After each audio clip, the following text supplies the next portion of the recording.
ইসলাম প্রতিষ্ঠা হবে না জামাত ছাড়া, সংগঠন ছাড়া। আল্লাহর আইনকে বাদ দিয়া মানুষের আইনকে নিয়ে যারা চলবে তারা সকলেই শিরকের মধ্যে পতিত হবে। অতএব এই শিরকের বিরুদ্ধে আন্দোলন করতে হবে, বিদআতের বিরুদ্ধে আন্দোলন করে সঠিক ইসলাম প্রতিষ্ঠা করতে হবে।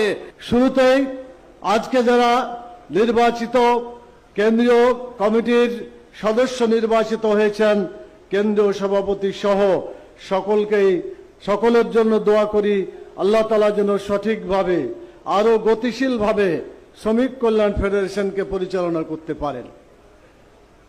সংগ্রামী ভাইয়েরা, সময় খুবই কম, দু একটি কথা বলতে চাই।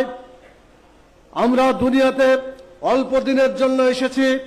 দুনিয়ার রঙিন স্বপ্ন না দেখে আখিরাতের জীবনে যাতে নাজাত পেতে পারি, সেজন্য দুনিয়ার জীবনকে এমন ভাবে গড়ে তুলতে হবে যার মাধ্যমে আখিরাতে গিয়ে আমরা জাহান্নামের দাউ দাউ করা আগুন থেকে বাঁচতে পারি। সম্মানিত ভাই এবং বোনেরা, সেজন্য আল্লাহর কথা উবুদুল্লাহ ওয়ালা তুশরিকু বিহি শাইআ, তোমরা আল্লাহর গোলামি করো এবং তার সাথে কাউকে শরীক করো না।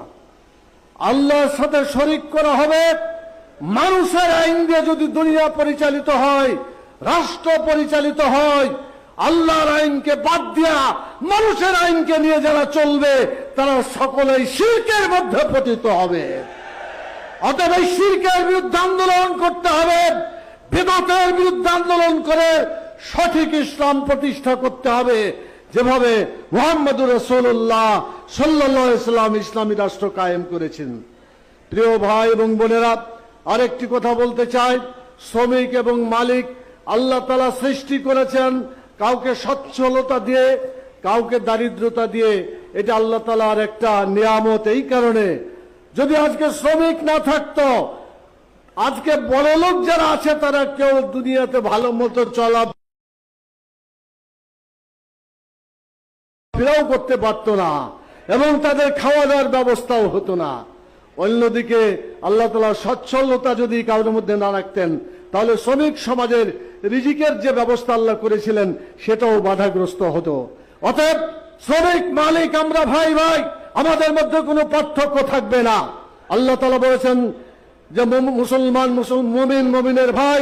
অতএব আমাদের মধ্যে কোনো পার্থক্য না রেখে, বিরোধ না রেখে আলাপ আলোচনার মাধ্যমে সমস্ত সমস্যার সমাধান আমরা করব।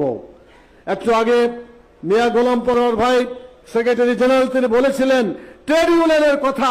ট্রেড ইউনিয়ন আর সংগঠন কায়েম করা সমান কথা।